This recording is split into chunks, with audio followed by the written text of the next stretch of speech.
Baju daster yang dia kenakan untuk tidur tersingkap pelan-pelan oleh sesuatu yang tidak terlihat. Sedangkan lintah yang sebesar pergelangan tangan terus mendekat dan mendekat menuju ke alat Halimah. Halimah pun melenguh. Namun aneh, ketika lintah merangsak masuk, Halimah malah merasakan kenikmatan yang tak pernah dia dapatkan selama berumah tangga dengan dua laki-laki yang berbeda.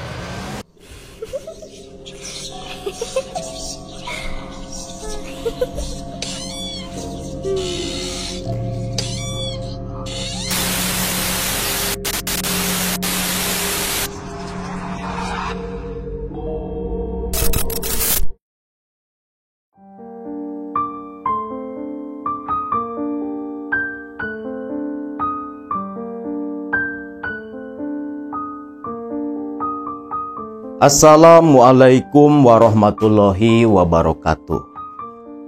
Cerita kali ini adalah kelanjutan dari kisah Ustazah Halimah, di mana di video sebelumnya Asep yang waktu itu ngeronda dengan 3 kawannya mendengar samar suara jeritan Ustazah Halimah, yang sampai akhirnya para peronda pun melakukan keliling di kampung tempat mereka tinggal dan malah bertemu dengan sosok perempuan yang menyerupai Ustazah Halimah yang ternyata jelmaan dari sosok kuntilanak. Asep dan 3 kawannya waktu itu lari pontang-panting kembali ke pos ronda. Mereka begitu ketakutan. Seumur-umur tinggal di desa itu, baru pertama kali bertemu sosok kuntilanak yang begitu nyata. Namun ketika di pos ronda, 3 kawan Asep malah khawatir melihat Asep yang wajahnya pucat pasi, napasnya tersengal-sengal seperti yang sesak. Sep, kamu kenapa, Sep? Asep pun hanya memegang dada. Dadanya terasa begitu sesak. Aduh, sesak, sesak, ngap, ucap Asep. Begitu kesakitan. Kawan Asep pun khawatir melihat kondisi Asep yang jadi seperti itu. Akhirnya 3 kawan Asep ini pun memapah Asep menuju ke warung Teh Nining, mau membeli obat asma buat Asep. Asep yang memang punya penyakit sesak napas mungkin kambuh gara-gara ketakutan melihat sosok kuntilanak tadi. Setibanya di depan warung kelontongan Teh Nining, teman-teman Asep pun langsung mengetuk-ngetuk pintu. Dari dalam Teh Nining yang terbangun lantas keluar. Ada apa tuh? Jam segini kok teriak-teriak, ketok-ketok pintu. Ini udah tengah malam, keluh Teh Nining. Teh, ini loh Teh, minta obat asma Teh, buat si Asep. Loh, Sep, kamu kenapa? Ucap Teh Nining melihat Asep yang begitu kepayahan. Udahlah Teh, minta obat asma Teh, asma soho, ucap kawan-kawannya. Sedangkan suami Teh Nining yang ikut bangun juga akhirnya keluar, kaget melihat para peronda lagi mapah Asep sampai ditidurkan di kursi. Tak lama Teh Nining pun membawa tablet obat asma. langsung diminum oleh Asep. Asep pun yang tiduran diurut-urut oleh kawan-kawannya. Selepas 10 menit kemudian sudah reda penyakit ngap si Asep. Lantas oleh Teh Nining dan suaminya Asep pun ditanyai. 3 kawan Asep pun cerita perihal Asep yang mendengar suara jeritan Ustazah Halimah, lalu melihat sosok kuntilanak yang menyerupai si Ustazah. Mendengar itu, tentunya Teh Nining khawatir karena tahu betul Ustazah Halimah sedang menghadapi teror kiriman dari Danu, mantan suaminya. Teh Nining akhirnya meminta kepada sang suami dan para peronda untuk menemani dia ke rumah Ustazah Halimah. Awalnya para peronda menolak. Mereka takut kuntilanak yang tadi masih ada di sana. Namun karena Teh Nining yang memaksa, akhirnya mereka semua pun mau tak mau mengantar.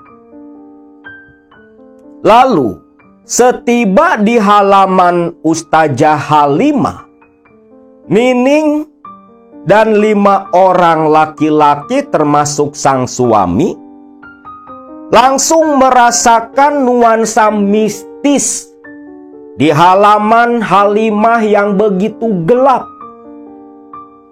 Rasa seram dan takut mulai hinggap di hati Teh Nining, namun kalah oleh rasa khawatir.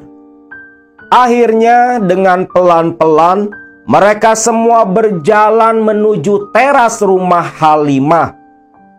Pintu diketuk oleh mereka semua. Terus memanggil-manggil Ustazah Halimah, namun tak ada jawaban dari dalam. Nining yang makin khawatir akhirnya mengajak semua orang melipir ke samping rumah, tepat ke kamar Ustazah Halimah. Lewat loster diketuk-ketuk dan dipanggil-panggil, tetap tak ada jawaban. Yakinlah Teh Nining, ada yang tak beres menimpa Halimah kawannya. Lalu ke pintu belakang diketuk dan dipanggil. Lalu suami Teh Nining pun memegang gagang pintu, yang ternyata pintu tak dikunci. Nining pun langsung lari masuk ke dalam. Begitu melongok ke kamar Ustazah Halimah, Nining pun kaget melihat Halimah terkapar pingsan tak sadarkan diri di lantai kamar. Ributlah semua orang. Halimah dibantu dibopong dinaikkan ke atas ranjang. Nining menyuruh suaminya pulang ke rumah mengambil minyak angin. Tak lama, minyak angin datang langsung dibalurkan Nining ke dadanya Halimah, sambil terus diguncang-guncang tubuhnya. Tak lama, Halimah pun terbangun, langsung memeluk Nining sambil menangis ketakutan. Halimah cerita apa yang terjadi kepada dirinya. Mendengar itu semua, baru tahulah suami Nining dan para peronda kalau ternyata Halimah selalu diteror oleh teluh kiriman dari Danu, mantan suaminya. Bahkan mereka semua begitu geram, ingin rasanya langsung pergi ke kampung si Danu, ngontrog, nyeret dia, menyiksa dia, karena sudah menyakiti Ustazah Halimah yang buat mereka begitu banyak berjasa. Namun Ustazah Halimah menenangkan para peronda. Malam itu pun Halimah dibawa menginap di rumah Teh Nining. Nah, Pasca kejadian itu, Halimah kembali dibawa menemui Ustadz Jaki. Kembali diruqyah. Namun aneh, ketika diruqyah yang kedua ini, tak ada reaksi apapun kepada Halimah.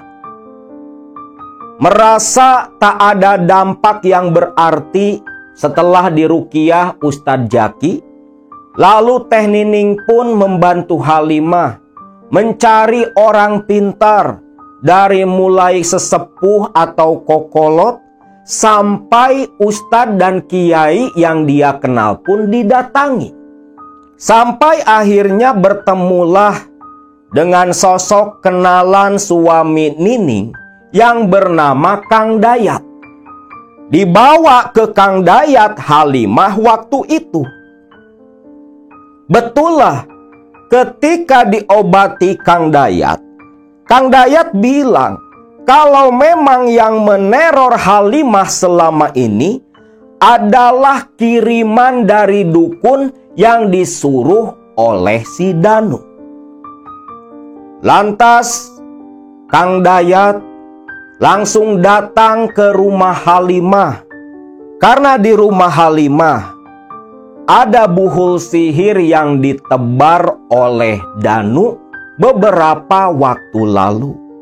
Rumah langsung diruqyah oleh Dayat. Dayat pun memastikan bahwa teror yang beberapa waktu datang mengganggu Halimah tidak akan lagi terjadi menimpa si ustazah. Betul saja, selepas dibantu oleh Kang Dayat, Halimah mulai bisa tenang. Ibadah kembali lancar. Teror-teror yang dulu membuat dia ketakutan hilang seolah tak pernah ada. Kehidupan Halimah pun kembali berjalan. Aktivitas kembali padat. Selain kembali menjalankan tugasnya mengajar anak-anak ngaji di sore hari, Halimah pun kembali aktif di organisasi di partai yang dia ikuti. Sampai satu ketika, tak terasa sudah 4 tahun Halimah menjanda. 2 tahun pertama penuh dengan teror yang mencekam. 2 tahun begitu damai. Halimah pun bertemu dengan seorang laki-laki yang bernama Salim.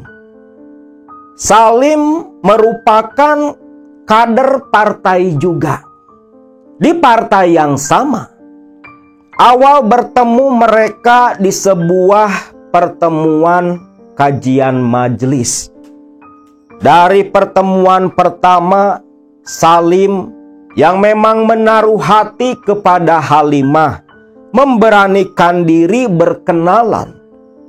Lalu Teh Nining yang menjadi macomblang pada waktu itu memediasi hubungan antara Halimah dengan Salim. Sampai hanya dalam waktu beberapa bulan, Salim meminang Halimah kepada kedua orang tuanya. Halimah pun senang. Selepas beberapa tahun hidup bersama Danu yang selalu menyakiti bahkan sampai bercerai pun masih menaruh dendam, akhirnya dia bisa hidup bahagia dengan Salim, suami barunya. Namun siapa sangka, Halimah ingat betul, di tahun 2012, pernikahan Halimah dengan Salim diadakan dengan acara yang cukup mewah. Karena Salim ini bisa dibilang bukan orang sembarangan. Dia merupakan seorang manajer di sebuah perusahaan besar, berstatus sebagai seorang duda tanpa anak, sama persis seperti Halimah. ketika acara resepsi pernikahan di pelaminan, waktu itu Halimah dengan Salim sedang bersalaman dengan para tamu undangan. Selain masyarakat sekitar, kebanyakan kenalan-kenalan Halimah dan Salim ikut datang pula menghadiri pernikahan mereka. Ketika sedang bersalaman dengan para tamu undangan, tak sengaja pandangan Halimah tertuju ke ujung panggung. Di ujung panggung, tepat di mana diadakannya hiburan adat tradisional. Nyanyian lagu-lagu Sunda silih berganti. Halimah terpaku kepada seseorang yang berdiri di antara para tamu undangan yang begitu padat. Yang tak lain tak bukan, orang itu adalah mantan suaminya, Danu. Danu melotot penuh amarah kepada Halimah. Sambil Halimah terus bersalaman dengan para tamu undangan, pandangan Halimah tertuju kepada si Danu yang berdiri melotot dengan bibir yang terus berkumat kamit seperti melapalkan sesuatu. Makin lama, Halimah merasa makin ada yang aneh dengan lingkungan sekitarnya. Suara hiruk-pikuk, musik dan nyanyian pelan-pelan mulai redup tak terdengar. Pandangan Halimah seperti yang berputar. Kepala terasa pusing. Lalu selepas itu Halimah tak ingat apa-apa. Sedangkan Salim yang di sampingnya melihat kondisi Halimah yang seperti itu, khawatir. Namun ketika Halimah langsung jatuh duduk ke kursi pelaminan, Salim pun kaget. Bahkan para tamu undangan, termasuk orang tua dan mertuanya Salim, ikut ribut pula lari menuju ke Halimah. Halimah pingsan, musik berhenti. Ketika Halimah didekati, dipeluk dan dipanggil oleh Salim, Halimah malah kesurupan. Menggeram, meronta, melotot, menatap nyalang kepada orang-orang yang mengerumuni dirinya. Ribut, keoslah suasana waktu itu. Ibu-ibu para tamu undangan berteriak ketakutan. Pengantin perempuan mengalami kerasukan. Lalu ada orang tua yang merupakan sesepuh di kampung itu dipanggil dan datang tergopoh-gopoh bermaksud mengobati Halimah. Begitu dramatis saat itu. Si sesepuh membaca-baca doa sambil memegangi ibu jari kaki Halimah. Halimah menjerit-jerit dengan suara yang berat, suara laki-laki. Hampir 10 menit Halimah seperti itu, sampai akhirnya Halimah jatuh terkulai, lalu dibopong oleh Salim menuju ke kamar pengantin.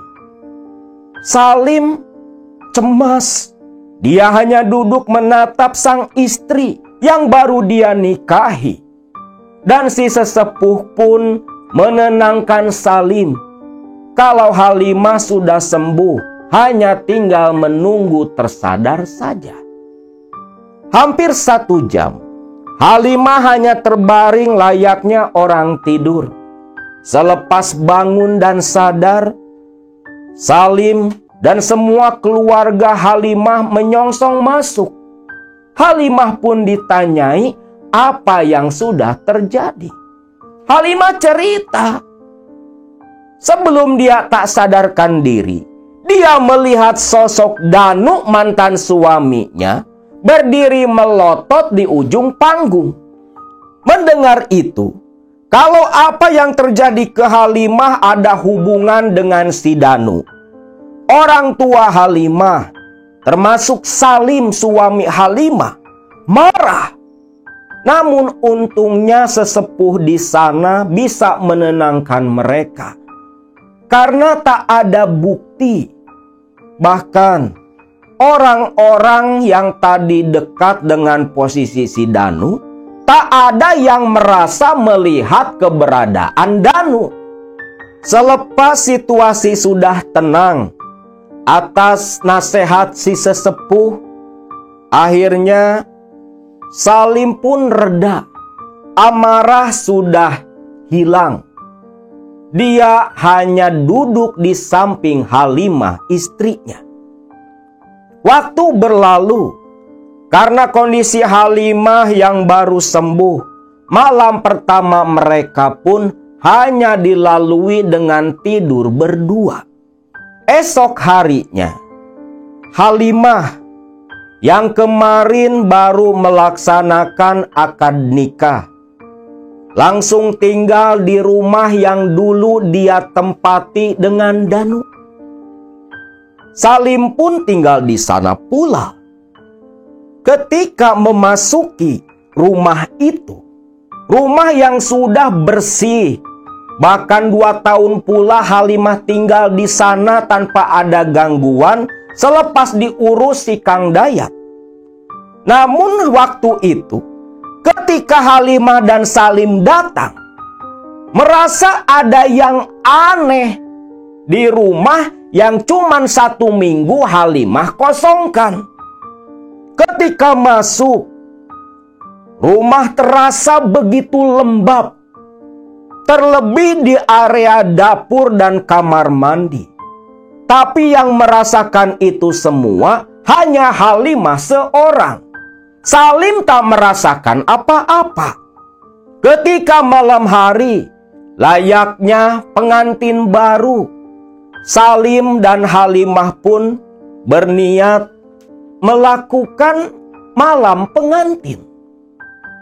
Namun, ketika Salim akan Halimah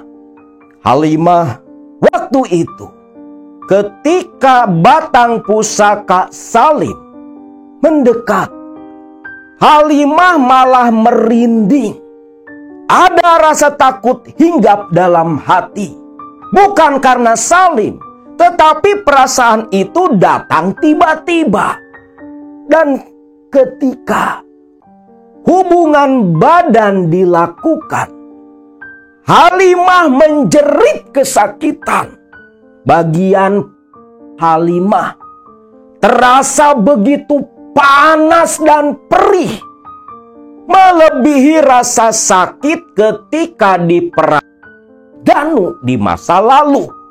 Bukan kenikmatan yang malam itu Halimah rasakan. Halimah hanya merintih, menahan jeritan, menahan rasa sakit. Sedangkan Salim menganggap kalau rintihan, kerutan kening Halimah merupakan ekspresi kenikmatan Halimah istrinya, malah melanjutkan sampai hampir setengah jam. Selepas puas menyentuh sang istri, Salim pun terkulai lemas, begitu lelah. Sedangkan Halimah menahan panas dan perih yang teramat sangat di bagian bawah, berusaha bangun menuju ke kamar mandi, berjalan tertatih-tatih. Halimah heran, kenapa rasa sakit yang dia alami tak kunjung hilang. Bahkan ketika Halimah masuk ke kamar mandi, buang air kecil, malah keluar darah dari bagian bawah tubuh Halimah. Begitu kaget dia. Waktu di perang dulu tak sampai seperti itu. Tapi kenapa berdampak sampai seperti itu? Halimah pun hanya diam. Bahkan keesokan paginya Halimah tak cerita. Takut menyinggung suaminya. 1 minggu itu Halimah hampir setiap malam digagahi suaminya. Dan setiap malam itu juga Halimah menahan rasa panas dan sakit. Bukan merenggut kenikmatan, tapi penderitaan teramat sangat justru yang dirasakan oleh Halimah. Selepas 1 minggu pasca pernikahan, Salim yang sudah habis masa cuti, mau tak mau harus kembali ke Bandung meninggalkan Halimah istrinya. 1 minggu cuman 1 kali Salim pulang ke Majalengka. Karena di Bandung Salim belum bisa menyediakan rumah untuk tempat tinggal mereka. Halimah pun ya mau tak mau mengikuti keinginan Salim. Waktu itu Halimah mengantarkan Salim sampai di halaman. Mencium kening Halimah sang istri, Salim masuk ke dalam mobil lalu berangkat ke Bandung tempat dia bekerja. Nah, selepas kepergian Salim, awalnya Halimah tak merasakan ada yang aneh. Namun, ketika waktu maghrib, Halimah mengambil air wudhu ke kamar mandi. Ketika berwudhu itu, Halimah malah merasakan was-was di dalam hati yang datang tiba-tiba. Jantung Halimah berdegup kencang. Rasa panas di ulu hati, was-was dirasakan. Pikiran Halimah jadi tak karuan. Loh, ini kenapa? Kok jadi was-was kayak gini? Pikir Halimah. Selepas berwudu, azan maghrib pun terdengar. Halimah mengambil mukena, langsung dia pakai. Sajadah sudah dia gelar. Halimah mulai mengangkat tangan menunaikan sholat. Ketika di rokaat pertama sholat maghrib itu, Halimah mengalami kembali kejadian 4 tahun silam. Kembali blank, gelap pikiran Halimah. Tak ada satu ayat pun yang terlintas dan teringat. Selepas membaca basmalah, mau membaca surat Al-Fatihah, Halimah tergagap, bingung apa yang harus dibaca selanjutnya. Tak sampai di situ, cukup lama Halimah berdiri membatalkan sholat, kembali mengangkat tangan 3 kali diulang. Barulah yang keempat kalinya, Halimah lancar membaca surat Al-Fatihah sampai dia sujud di rokaat pertama. Namun ketika bangkit dari sujud, masuk ke rokaat kedua, kembali ngeblank Halimah. Tak ingat rokaat sudah yang keberapa. Tak ingat jumlah rokaat sholat yang sudah dia lakukan. Kacau balau pikiran Halimah. Sampai di rokaat yang kedua itu, Halimah kembali membatalkan sholat. Dan hal itu terus berulang-ulang sampai adzan Isya terdengar. Bayangkan, 1 jam lebih sholat 3 rokaat gak kelar-kelar karena terus diganggu oleh rasa was-was dan pikiran yang mendadak gelap seketika. Ketika azan Isya berkumandang, Halimah hanya menangis di atas sajadah. Dia bingung, kenapa peristiwa yang dulu sudah hilang kembali datang. Pikiran Halimah pun langsung teringat kepada Danu, mantan suaminya. Dalam hati kecil Halimah, dia yakin apa yang menimpa dirinya berhubungan dengan sosok Danu di acara akad nikah beberapa minggu lalu. Akhirnya Halimah kembali ke kamar mandi mengambil wudhu. Berniat mengkodok sholat maghrib yang tak kelar tadi, sambung dengan sholat Isya. Namun yang terjadi tetap sama.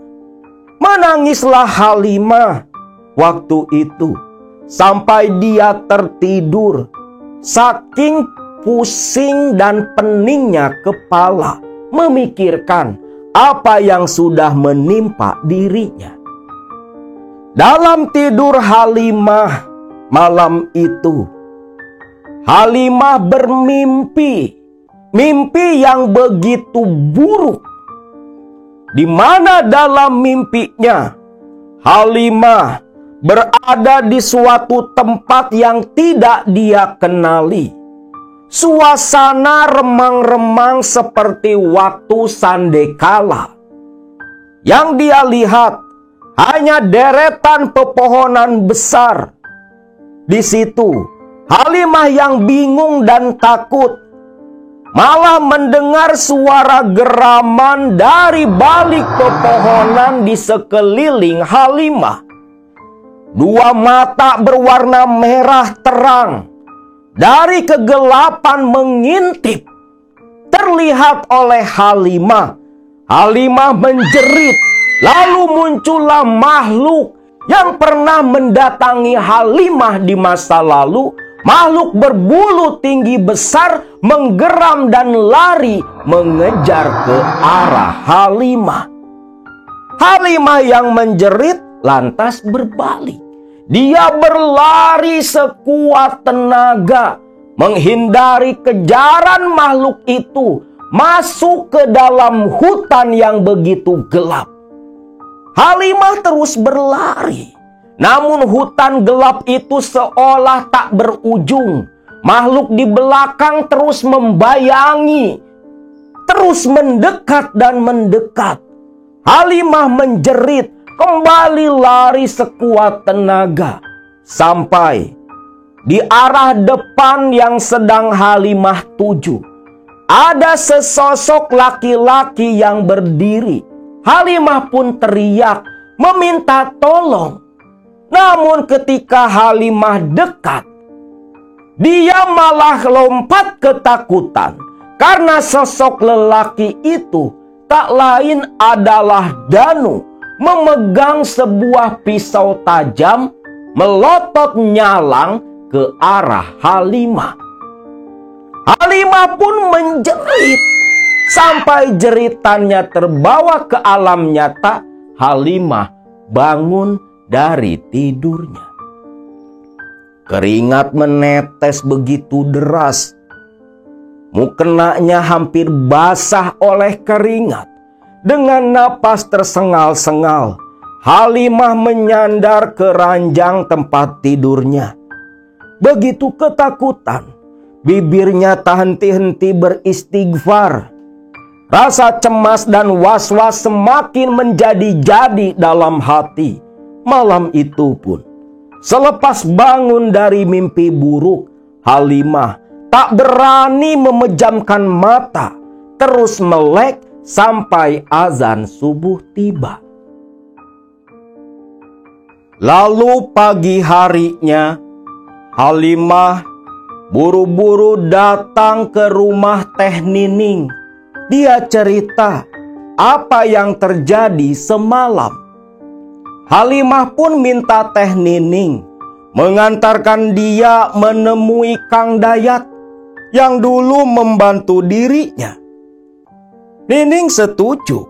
Pagi hari itu juga, Nining bersama dengan Halimah langsung menuju ke rumah Kang Dayat di daerah Kuningan.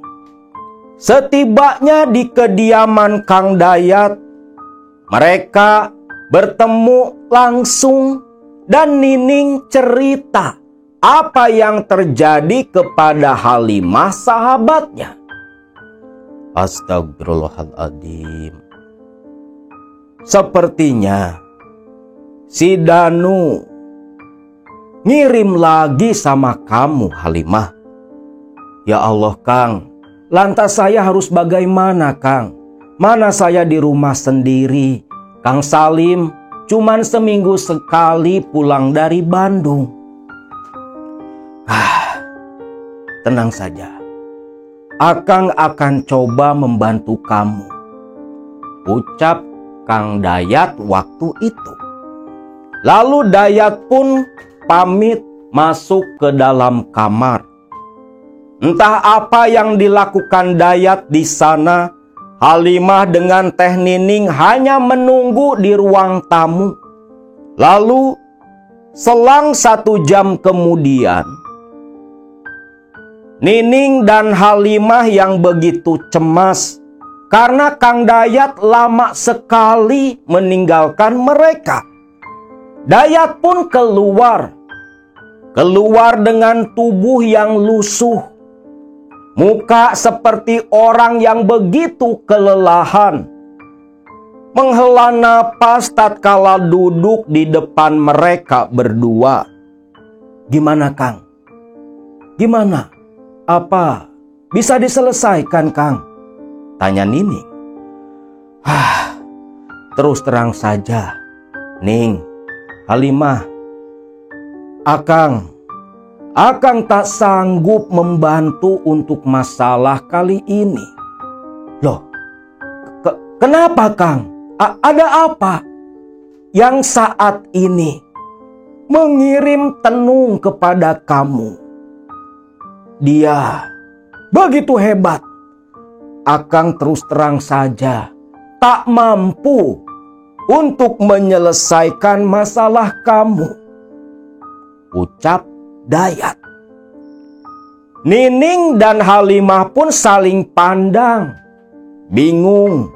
Terlebih Halimah yang menunjukkan raut wajah ketakutan.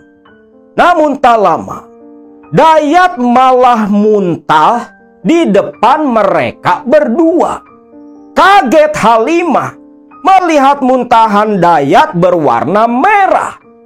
Sampai istri Kang Dayat lari ke ruang tamu mendengar suaminya muntah seperti itu. Kalian lihat, Akang malah kena serangan balik. Coba saja kalian cari orang lain. Akang tak sanggup, ucap Dayat. Akhirnya Halimah dan Nining pun pamitan pulang. Bingung harus kemana mencari orang yang bisa membantu masalah Halimah. Pulang kembali ke rumah, rasa takut semakin menjadi-jadi. Ingin menghubungi Salim, tapi bingung. Alat komunikasi tak banyak waktu itu. Halimah pun akhirnya bertahan sampai menunggu Salim pulang. Hari Sabtu, Salim pun pulang ke Majalengka. Halimah yang beberapa hari tak bisa sholat ketika malam. Bukan hanya rokaat dan bacaan yang selalu hilang dan lupa, bahkan ketika membaca Al-Quran pun, tulisan ayat-ayat Al-Quran buram di pandangan Halimah. Maka ketika Salim datang, Halimah dengan raut wajah ketakutan, dia cerita apa yang menimpa dirinya. Salim dengan sabar mendengarkan cerita sang istri. Baru tahulah Salim kalau pasca bercerai dari Danu beberapa tahun lalu, Halimah istrinya sering mendapat teror tak kasat mata, kiriman teluh dan guna-guna. Namun Salim yang memang bertahun-tahun hidup di kota agak skeptis dengan cerita sang istri. Walau di luar mengangguk dan mengiyakan, dalam hati Salim ragu dan tidak percaya. Salim pun menghibur Halimah kalau apa yang terjadi kepada Halimah itu hanya bentuk kecemasan, halusinasi, paranoid karena Halimah sendirian tinggal di dalam rumah. Bahkan Salim menyarankan Halimah ketika dia kembali ke Bandung untuk tinggal saja bersama ibu dan bapaknya. Kecewa Halimah dengan jawaban Salim yang seperti itu. Sampai waktu malam minggu, selepas tadi pagi Halimah cerita, Salim terbangun tengah malam, ingin buang air kecil ke kamar mandi. Namun ketika pintu kamar mandi ditutup, mati seketika lampu di dalam rumah. Loh, kok lampu mati semua? Pikir Salim. Salim pun bergegas keluar menuju ke meteran. Oh, ngejepluk, ucap Salim. Langsung dibenerin tuh sama Salim. Lampu kembali nyala, namun baru saja masuk, jelep, lampu kembali mati. Salim pun heran. Pintu dibuka, meteran normal. Aneh, apa ada yang konslet? Pikir Salim. Lah, besok pagi aja lah. Pintu dia kunci. Namun ketika berjalan mau masuk ke dalam kamar, dari kamar mandi terdengar keran menyala. Ada yang menciduk air seperti mau mandi. Loh, Halimah bangun. Ngapain dia mandi jam segini? Pikir Salim. Salim pun masuk. Namun ketika melihat keranjang, kaget dia. Halimah tertidur lelap. Mulailah Salim merasa ketakutan. Kalau Halimah di kamar, lantas siapa yang di dalam kamar mandi? Takut dan penasaran, Salim pun keluar. Berjalan pelan mengendap-endap. Suara guyuran air dan keran menyala terdengar di dalam kamar mandi. Salim gemetar. Melangkah pelan-pelan masuk ke area dapur. Nyatalah, di balik pintu kamar mandi yang tertutup, seperti ada orang yang beraktivitas. Bukan hanya menciduk air, bukan hanya suara keran yang airnya keluar. Bahkan Salim makin ketakutan ketika mendengar suara gumaman.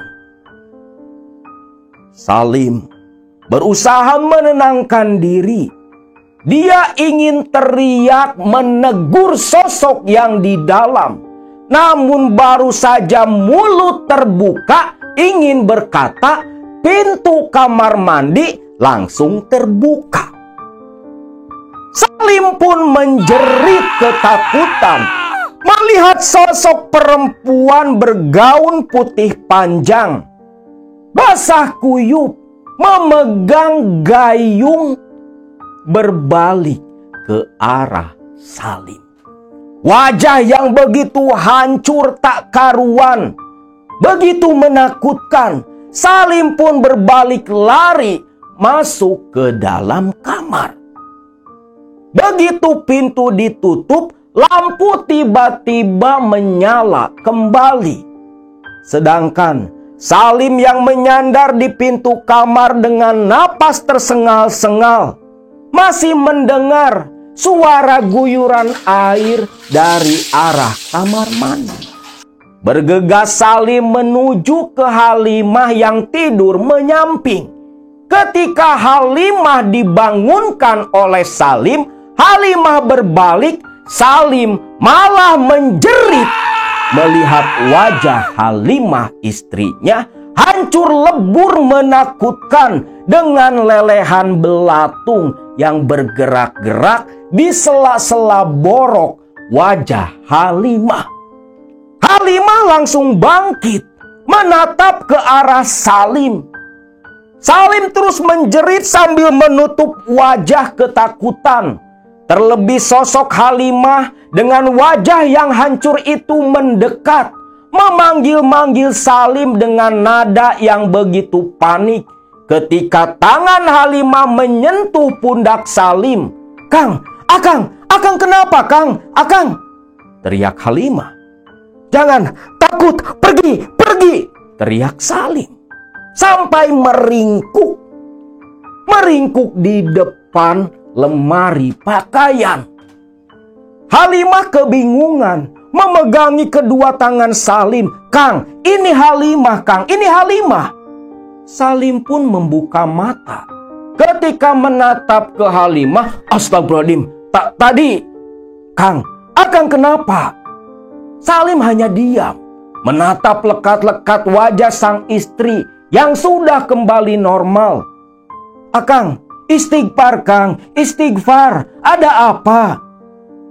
Salim mulai berusaha menenangkan hatinya. Lalu kembali duduk di ranjang. Salim pun cerita kepada Halimah apa yang dia alami barusan. Mendengar itu, Halimah pun langsung memeluk tangan Salim. "Kang, Halimah yakin Kang, itu yang dulu ganggu Halimah Kang."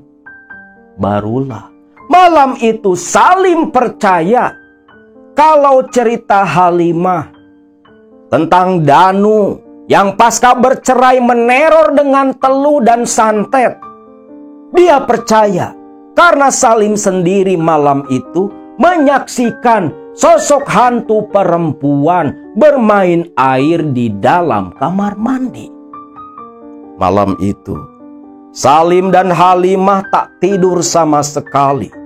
Halimah terus memeluk menyandar di dada sang suami. Detak jantung mereka berdua bergemuruh kencang. Sampai pagi tiba, barulah Salim dan Halimah keluar dari kamar mereka. Sekitar jam 9 pagi, Salim mengajak Halimah menemui orang tua Halimah. Bermaksud meminta tolong mencari solusi untuk masalah mereka. Setibanya di rumah sang mertua, Salim cerita apa yang dia alami semalam. Bapak mertua Salim langsung menggeram marah. Yakin betul semua pasti didalangi oleh si Danu. Lalu Salim pun meminta agar kedua orang tua Halimah menerima Halimah tinggal dulu di situ selama Salim kerja di Bandung. Sebelum Salim menyediakan rumah untuk tempat tinggal mereka. Salim berjanji paling lama 2 bulan rumah sudah ada, karena saat itu Salim masih menunggu uang yang dipinjam oleh kawannya. Singkat cerita, Halimah pun akhirnya pindah tinggal di rumah orang tuanya. Malam Senin, Salim kembali ke Bandung, berdoa agar Halimah selamat dari teror. Salim yakin asal tak tinggal di rumah itu, Halimah pasti selamat. Singkat cerita, selepas kepergian Salim kembali ke Bandung tempat dia kerja. Halimah mulai tinggal dengan kedua orang tuanya. Orang tua Halimah pun tak tinggal diam. beberapa hari berusaha mencari orang yang bisa mengurus menyelesaikan masalah Halimah. Namun sudah 3 orang didatangi, tak ada satupun yang bisa membantu. Semua menyerah. Satu hal yang sama keluar dari bibir mereka. Sosok dukun yang disuruh oleh Danu itu lebih kuat, lebih tinggi ilmunya. Dan anehnya, Danu sendiri ketika didatangi oleh orang tua Halimah, tak ada di rumah. Katanya sudah beberapa bulan si Danu merantau ke daerah Jawa Timur. Orang tua Halimah pun bingung. Harus bagaimana menyelamatkan anak perempuan mereka.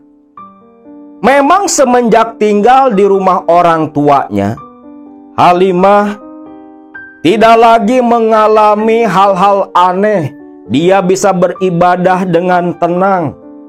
Tak ada lagi hati yang was-was. Tak ada lagi bacaan Al-Quran atau tulisan yang buram dan menghilang. Lantas, singkatnya, Salim pun mengajak Halimah untuk tinggal bersama dia di Bandung, di rumah yang baru Salim beli saat itu. Halimah pun senang. Lalu akhirnya Halimah diboyong tinggal di Bandung sana. Dan memang selepas itu, mungkin setan yang dikirim Danu hilang jejak Halimah tidak mengganggu sama sekali.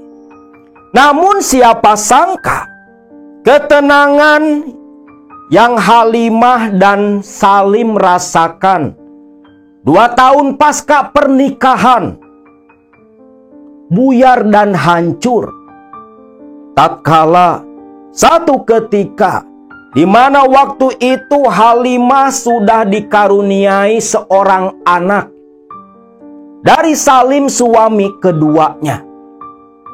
Waktu itu Halimah kembali merasakan sesuatu. Bagian Halimah kembali sering merasa sakit tatkala hubungan badan dengan Salim suaminya. Terasa panas dan perih. Panas seperti yang dibalur oleh air cabai. Panasnya bukan main. Sampai sempat Halimah yang sudah tak kuat ketika berhubungan badan dengan Salim mendorong Salim begitu kuat. Sampai Salim terjungkal dari ranjang. Salim pun marah dan bingung. Namun kemarahannya reda tatkala Halimah bilang kalau bagiannya terasa sakit, perih dan panas. Bahkan Salim semakin kaget tatkala Halimah bilang kalau hal itu pernah dia rasakan 7 hari berturut-turut waktu awal pernikahan. Salim pun heran. Tak mungkin kalau teluh kiriman si Danu bisa sampai ke rumah mereka yang baru. Karena yang tahu tempat tinggal itu, rumah itu, hanya mertua Salim dan Salim sendiri. Teh Nining pun belum tahu rumah baru yang mereka berdua tempati. Salim pun hanya menasehati Halimah agar lebih istiqomah lagi dalam ibadah. Halimah pun menurut. Satu ketika, Salim ditugaskan keluar kota oleh atasannya, yang membuat Halimah hanya tinggal berdua dengan anak balitanya selama 2 minggu lamanya. Selepas Salim berdinas keluar kota, waktu itu Halimah menidurkan sang anak di kamar yang berbeda. Selepas anaknya tidur lelap, Halimah berniat untuk membaca Al-Quran sebelum tidur, seperti yang sudah jadi kebiasaan pasca menikah dengan Salim. Hal aneh kembali terjadi ketika membuka Al-Quran. Halimah kaget dan langsung ketakutan ketika pandangan matanya kembali buram. Halimah pun memeluk Al-Quran itu sekuat tenaga, berharap bisa menjadi pelindung dirinya. Sampai Halimah tertidur masih dalam kondisi memeluk Al-Quran begitu erat. Nah, pagi-pagi ketika bangun, Halimah kembali memastikan, aneh, kalau pagi Al-Quran terlihat begitu jelas. Oh, mungkin semalam gara-gara lelah aja, pikir Halimah, karena siang bisa dibaca. Namun penasaran, Halimah pun ke dokter. Diperiksa, matanya normal, gak ada masalah. Makin yakin kalau memang semalam itu karena pikiran yang lelah saja. Tapi di malam kedua, Halimah kembali berniat membaca Al-Quran, kembali buram sampai hilang tulisan. Betul-betul aneh. Bahkan sepertinya kejadian yang menimpa Halimah ini baru pertama kali kalian semua dengar. Halimah pun menyimpan Al-Quran. Tubuhnya yang lelah beresin rumah seharian akhirnya membuat Halimah tidur. Namun, di tengah Halimah yang baru saja tertidur, antara sadar dan tidak, Halimah merasakan ada benda licin, basah berlendir, menyentuh kulit kaki Halimah, membuat Halimah terbangun seketika. Pandangan mata yang belum jelas masih agak buram. Halimah berusaha menengok ke arah kakinya, tepat di samping kaki kanannya, di betis kaki kanan. Halimah melihat dengan mata kepala sendiri seekor lintah hitam berlendir merayap sebesar pergelangan tangan Halimah. Halimah ingin bangun dan lompat dari ranjang. Namun ketika mau menggerakkan tangan dan kaki, kaget Halimah. Tangan, kaki, tubuh seperti terikat terkunci. Tak bisa digerakkan sama sekali. Hanya kepala yang bisa menoleh ke kiri dan kanan. Selain itu, semua anggota badannya kaku, tak bisa bergerak. Ingin menjerit, berteriak, meminta tolong. Namun tak ada suara yang keluar dari bibir Halimah. Halimah hanya bisa menjerit dalam hati ketakutan ketika baju daster yang dia kenakan untuk tidur tersingkap pelan-pelan oleh sesuatu yang tidak terlihat. Sedangkan lintah yang sebesar pergelangan tangan terus mendekat dan mendekat menuju ke alat Halimah. Halimah pun melenguh. Namun aneh, ketika lintah merangsak masuk, Halimah malah merasakan kenikmatan yang tak pernah dia dapatkan selama berumah tangga dengan dua laki-laki yang berbeda. Halimah yang tadinya berontak dalam hati menjerit ketakutan malah mengerang kenikmatan. Menurut cerita Halimah, lintah itu bergerak layaknya tombak seorang laki-laki. Tak perlu detail, bisa kalian bayangkan sendiri. Semalaman Halimah oleh lintah yang begitu besar. Sampai kehidupan Halimah, entah sudah berapa kali keluar. Yang jelas, menurut Halimah, baru ketika adzan subuh, lintah itu keluar dan hilang seperti tak pernah ada sama sekali. Dengan hilangnya si lintah, Halimah bisa kembali menggerakkan sekujur badannya, hanya sprei yang basah oleh kehidupan milik Halimah. Selepas itu Halimah duduk dan menangis. Berbanding terbalik dengan ketika hal itu terjadi, dia melenguh kenikmatan. Namun seusai tersadar, bisa menguasai tubuhnya kembali, Halimah menangis sesenggukan. Tangisan terhenti ketika mendengar si Ade, anak balitanya, bangun memanggil sang ibu. Halimah pun bergegas menyusut air mata, lari ke kamar anaknya. Waktu berlalu, dan hampir setiap malam, sosok siluman lintah datang menyambangi Halimah.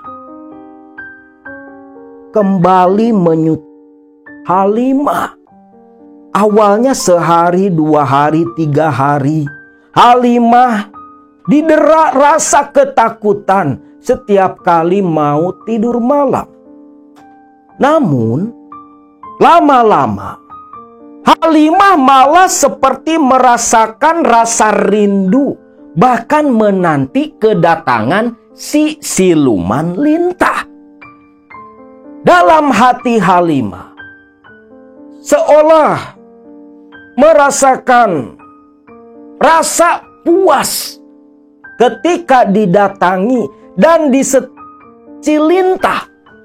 Bahkan selama 2 minggu ditinggal oleh Salim berdinas di luar kota, Halimah selalu merasa puas, dipuaskan oleh siluman lintah yang selama 14 hari berturut-turut menyambangi dan menyut Halimah. Bahkan ketika Salim pulang, Salim yang biasanya langsung meminta jatah, langsung tidur lelap.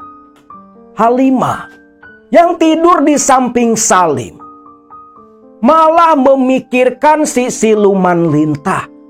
Bahkan seolah menunggu si lintah datang.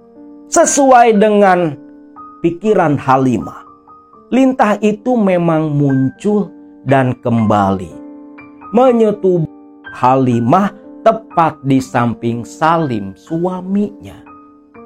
Namun selepas 1 bulan, Halimah yang seolah dijadikan pemuas nafsu siluman lintah mulai mengalami hal aneh. Pasca 1 bulan jadi pemuas nafsu siluman lintah, Halimah satu hari pagi-pagi ketika mandi merasakan ada sesuatu yang hangat keluar dari alat. Ketika ditengok, darah merah merembes di kedua paha Halimah. Halimah pun terkejut. Awalnya dia sangka head. Dia pun langsung membeli pembalut. Namun anehnya, yang biasanya paling lama cuman 7 hari, sudah 14 hari, darah tak kunjung berhenti keluar dari selang Halimah. Salim pun khawatir istrinya terus-terusan mengalami pendarahan. Namun pengakuan Halimah waktu cerita ke Akang beberapa bulan lalu, selama dia pendarahan, itu tetap saja si siluman lintah datang menyetubuh dirinya, walau tidak setiap malam. Waktunya tak tentu. Datang ke dokter diperiksa. Aneh loh. Ketika datang ke dokter, darah berhenti. Jadi misalnya udah ada niat, besok mau ke dokter. Nah, pagi-pagi sebelum ke dokter, darah berhenti gak merembes. Dan ketika diperiksa di dokter, normal. Halimah gak ada penyakit apa-apa. Salim sampai bingung apa yang sebenarnya terjadi kepada sang istri. Lalu, pasca kejadian itu, yang berjalan hampir 3 bulan lamanya, Halimah didatangi dan disambangi siluman lintah yang jadi pemuas nafsunya. Selama itu pula Halimah sering pendarahan. Lalu Halimah dibawa oleh Salim menemui seorang ustadz yang menjadi pengelola sebuah pondok tahfidz untuk diruqyah dan diobati. Nah, ketika diruqyah oleh ustadz tersebut, Halimah sampai menjerit-jerit kesakitan ketika seiring dengan bacaan ruqyah yang terus diucapkan, perut Halimah, terlebih di bagian rahim, terasa begitu panas dan sakit. Bahkan Salim pun panik dan khawatir melihat istrinya menjerit kesakitan dan terus meronta-ronta. "Nak Salim, pegangi tangan istrimu," ucap ustadz tersebut. Lalu tangan si ustadz memegang perut Halimah sambil terus membaca doa-doa. Halimah semakin kesakitan. Lengan si ustadz yang menempel di perut Halimah merasakan ada benda yang bergerak di dalam. Terus didorong dan didorong. Seketika keluarlah cairan merah di balik pakaian Halimah. Halimah pun melenguh seolah ada sesuatu yang keluar. Dan ketika Halimah disuruh bangun, nyatalah di antara cairan merah yang merupakan darah ada 4 ekor lintah sebesar jari-jari tangan. Salim pun menjerit jijik melihat lintah itu. Lintah yang berwarna hitam bergerak-gerak. Sedangkan si ustadz menatap ke arah Halimah dengan tatapan yang penuh misteri. Halimah langsung menunduk, malu, seolah Halimah berpikir kalau si ustadz yang meruqyahnya tahu apa yang dia sembunyikan dari Salim suaminya. Selepas itu, lintah itu pun dibakar oleh si ustadz dengan bantuan Salim. Halimah pun selepas membersihkan lelehan darah, berganti pakaian, dinasehati oleh si ustadz di depan Salim suaminya. Bahkan diberi sebuah kertas berisikan tulisan doa yang harus dibaca oleh Halimah setiap mau tidur dan bangun tidur. Halimah pun menurut. Memang pasca diobati ustadz tersebut, Halimah tidak lagi didatangi oleh sosok siluman lintah. Bahkan di hati kecil Halimah, selepas sembuh dari teror siluman lintah, dia agak menyesal sedikit dalam hati. Karena selepas kejadian itu, Salim tak pernah lagi mau menyentuh tubuh Halimah. Halimah pun bingung karena masalah lintah yang memuaskan nafsunya tak pernah dia ceritakan kepada Salim.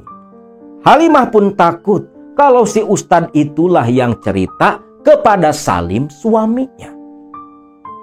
Namun ternyata di balik keanehan sang suami yang tidak pernah mau lagi menyentuh tubuhnya, ternyata Salim, suami Halimah, sudah mempunyai istri siri tanpa sepengetahuan Halimah. Itu tak sengaja Halimah ketahui ketika Salim lupa membawa HP-nya. Ketika berangkat kerja, ada SMS di HP sang suami berasal dari seorang perempuan yang menyebut Salim sebagai suami. Dari situ Halimah pun langsung menelpon si perempuan itu. Si perempuan yang tak tahu kalau Halimah lah yang nelpon, memang langsung bilang kalau dia istri mudanya Pak Salim. Sampai entah bagaimana ceritanya, Halimah bisa bertemu dengan perempuan itu. Selepas tahu kalau Salim sudah menikahi si perempuan secara siri, Halimah pun lebih memilih untuk menggugat cerai suaminya. Yang Salim sendiri tak bisa berbuat apa-apa karena rahasia yang dia sembunyikan sudah diketahui oleh Halimah, istrinya. Dan yang lebih membuat Halimah sakit hati, istri muda Salim ternyata adalah sepupu dari si ustadz yang dulu mengobati Halimah. Halimah pun akhirnya membawa anak buah cinta dia dengan Salim pulang kembali ke Majalengka. Halimah akhirnya kembali tinggal di rumah yang sudah beberapa tahun dikosongkan. Daripada hidup menderita dengan siksa batin bersama Salim di Bandung sana, terlebih selepas bercerai, Halimah semakin mantap mau menghadapi apapun yang bakal terjadi selepas kembali tinggal di Majalengka. Namun ternyata ketika kembali tinggal di Majalengka, Halimah tak pernah mengalami teror seperti bertahun-tahun yang lalu. Hidup tenang di rumah itu. Bahkan ibu bapaknya sering datang menginap, menemani sang anak dan cucunya. Sampai satu saat, selepas 2 tahun menjanda, tepatnya di tahun 2018, Ustazah Halimah yang kembali ke aktivitas dulu sewaktu belum menikah dengan Salim, kembali mengajar anak-anak ngaji di rumah, kembali aktif di majelis, kembali aktif mendatangi kajian. Di suatu saat, Halimah dikenalkan oleh Teh Nining kepada seorang laki-laki yang bernama Haji Nasir, orang Cirebon. Halimah dikenalkan oleh Teh Nining ke Haji Nasir bukan karena apa-apa, tapi karena Teh Nining khawatir Halimah yang sudah terlalu lama menjanda tak kunjung dapat suami.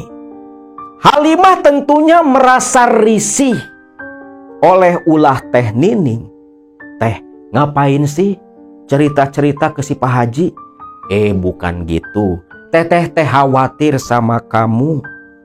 Teteh merasa seperti ada yang menghalangi jodoh kamu, Halimah. Makanya Teteh kenalin ke Haji Nasir. Haji Nasir ini orang bisa loh. Dia bisa ngobatin orang, ucap Teh Nining waktu itu. Bahkan Halimah diajak Teh Nining bersama suaminya main ke Cirebon silaturahmi ke Haji Nasir. Nah, ketika bertemu dengan si Haji Nasir menatap lekat ke arah Halimah. Halimah langsung tertunduk malu. Lalu Haji Nasir bilang, kalau ada orang yang menutup aura Halimah, yang membuat Halimah tertutup jodohnya. Tuh, Teteh bilang juga apa Halimah? Bener kan ucapan Teteh? Haji Nasir juga bilang kayak gitu. Teteh yakin ada yang nutup jodoh kamu. Kamu tuh masih muda. Anak baru punya 1. Sayang kalau kamu gak punya suami lagi. Ucap Nining menasehati Halimah. Pak Haji, apa Pak Haji bisa ngobatin Halimah? Insya Allah bisa. Nanti saya aturkan waktu. Simpan saja nomor Pak Haji di HP kamu, Halimah. Ucap Haji Nasir. Halimah pun menurut. Selepas itu tukaran kontak. Lalu Halimah dan Teh Nining pulang. Selang 1 minggu, Haji Nasir pun ngirim pesan yang bunyinya, Halimah disuruh datang ke Cirebon untuk melakukan pengobatan. Halimah pun menurut. Nih Halimah gak punya pikiran aneh-aneh. Karena si Haji Nasir ini seumuran sama bapaknya. Ditambah udah punya istri, anak, cucu juga. Halimah pun awalnya meminta Teh Nining menemani ke Cirebon. Tapi Teh Nining sedang ada kesibukan. Sendirianlah Halimah berangkat ke sana. Nah, singkat cerita, ketika sampai di Cirebon, Halimah langsung memberi kabar ke Haji Nasir. Tapi si Haji Nasir malah bilang, Halimah disuruh datang ke sebuah hotel. Karena Haji Nasir baru selesai mengisi acara dan masih di sana. Pengobatan maulah dilakukan di kamar hotel tempat Haji Nasir menginap. Halimah tak punya pikiran macam-macam. Karena kata si Haji Nasir, istrinya pun ada di sana. Singkat cerita, datanglah ke hotel itu. Langsung menuju ke kamar tempat si Haji Nasir. Namun ketika pintu dibuka, loh, Pak Haji, Bu Hajinya mana? Oh, si ibu lagi belanja dulu. Buat persiapan nanti pulang ke rumah. Masuk saja, ucap Haji Nasir. Halimah pun masuk. Lalu Halimah disuruh Haji Nasir untuk mandi di dalam kamar mandi hotel. Halimah pun heran. Seperti yang sudah direncana. Bahkan air di sebuah ember besar itu sudah ditaburi kembang oleh Haji Nasir. Halimah pun masuk ke dalam lalu dikasih selembar kain putih. Nanti selepas mandi gunakan saja kain ini. Loh, ini kain apa Pak Haji? Itu kain kafan, kenakan saja. Masuklah Halimah ke dalam, baju semua dia tanggalkan. Ketika Halimah mau menciduk air, Halimah berpikir, dia kan haji, tapi kok metodenya kayak gini? Jangan-jangan. Nah, mulai ada curiga di hati Halimah. Tapi dia pun nurut saja, mandi sampai habis tuh air. Selepas itu, kain kafan dikenakan oleh Halimah, dililitkan di tubuh.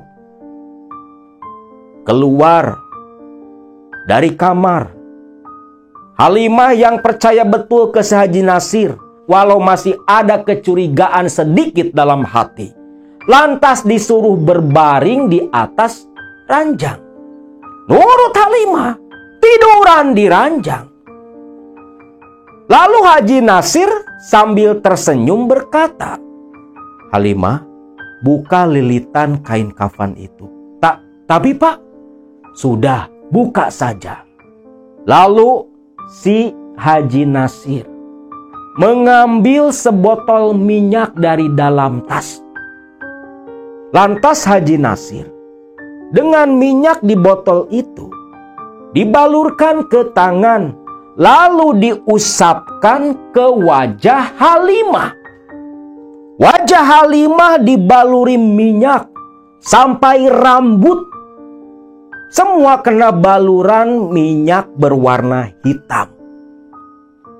Selepas wajah dan kepala dibasahi oleh minyak, lalu Halimah pun kaget tak menyangka ketika Haji Nasir dengan tangan penuh minyak membaluri kedua dada Halimah. Kok gini Pak Haji? Sudah, nurut saja. Di dalam tubuhmu ini ada sihirnya.